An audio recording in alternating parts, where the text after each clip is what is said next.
नमस्कार। आज हम इतिहास के एक बहुत ही दिलचस्प मोड़ पर बात करने वाले हैं।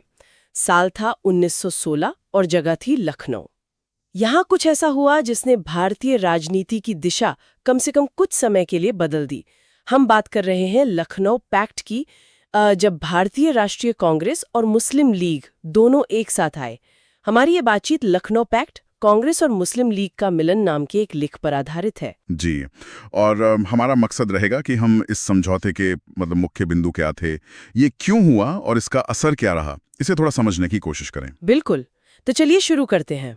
दिसंबर 1916, लखनऊ। कांग्रेस और मुस्लिम लीग दोनों के अधिवेशन एक ही शहर में, एक ही समय पर। ये कोई इत्तेफाक तो नहीं था? नहीं नहीं, बिल्कुल नहीं। ये एक सोची समझी कह सकते हैं रणनीति थी। देखिए, माहौल ऐसा था कि पहला विश्व युद्ध चल रहा था। ब्रिटिश सरकार पर दबाव बनाने के लिए इन दोनों बड़ी पार्टियों को लगा कि भाई मिलकर काम करना चाहिए, आवाज में वजन आएगा। अच्छा।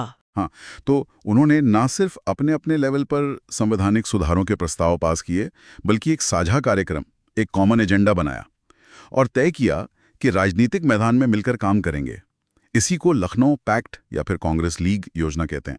और कांग्रेस के अध्यक्ष थे उस समय अंबिकाचरण मजूमदार। हाँ। और मिलकर वो 19 सूत्रीय मांगे रखी गई है ना? जी हाँ, बिल्कुल। वो 19 मांगे। वो मांगे क्या थी मूलतः? मतलब उनका सार क्या था? उनका सार था भारत के लिए ज्यादा स्वशासन, सेल्फ गवर्नेंस।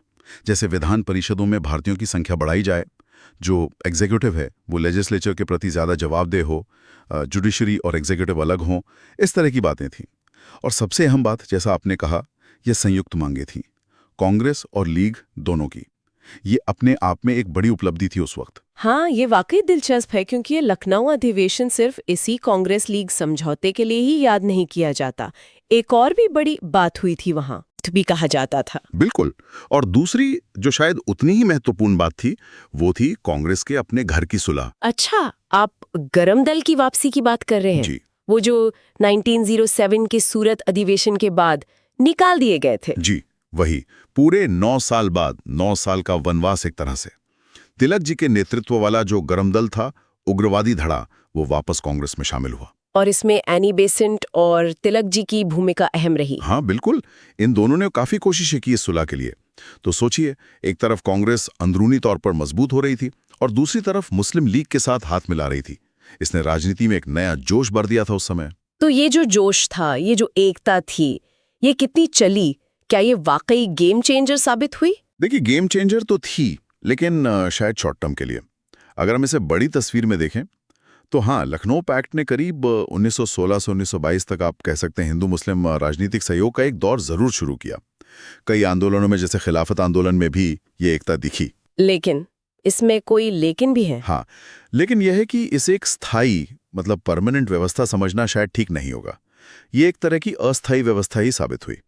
ऐसा क्यों? मतलब कहाँ दिक्कत आई? दिक्कत ये थी कि मुस्लिम लीग ने समझौते के बावजूद अपनी अलग पहचान, अपना अलग संगठन बनाए रखा। वो लगातार मुसलमानों के हितों की बात करते रहे जहां भी मौका मिला। अच्छा। तो कांग्रेस जहां एक ब्रॉड नेशनल प्लेटफॉर्म बनाने की कोशिश कर रही थी, लीग के अपने स्पेसिफिक इंटरेस्ट थे। ये जो अंदरूनी तनाव थे वो कभी पूरी तरह खत्म नहीं हुए और 1922 आते आते ये सहयोग, ये एकता काफी हद तक बिखर गई। तो हम कह सकते हैं कि लखनऊ पैक्ट एक मील का पत्थर जरूर था, लेकिन मंजिल नहीं थी। बिल्कुल सही कहा आपने। संक्षेप में कहें तो ये भारतीय स्वतंत्रता संग्राम का एक बहुत अहम पड़ाव था।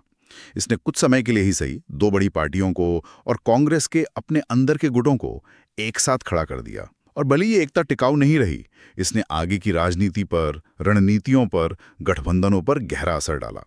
इसने ये तो दिखा दिया कि हाँ, एकजुट होना संभव है, भले ही मतभेद अपनी जगह बने रहें। सही बात है। और जाते जाते अपने श्रोताओं के लिए एक सवाल छोड़ जाते हैं। सोचिएगा जरूर कि अगर ये कांग्रेस लीग समझौता ज्यादा लंबा चलता, ज्यादा टिकाऊ होता, तो क्या भारत की राजनीति का रास्ता कुछ अलग होता? या फिर क्या ये राजनीतिक दलों की अपनी अलग पहचान बनाए रखने की जरूरतें ही होती हैं जो ऐसे समझौतों का भविष्य तय कर देती हैं? सोचने वाली बात है।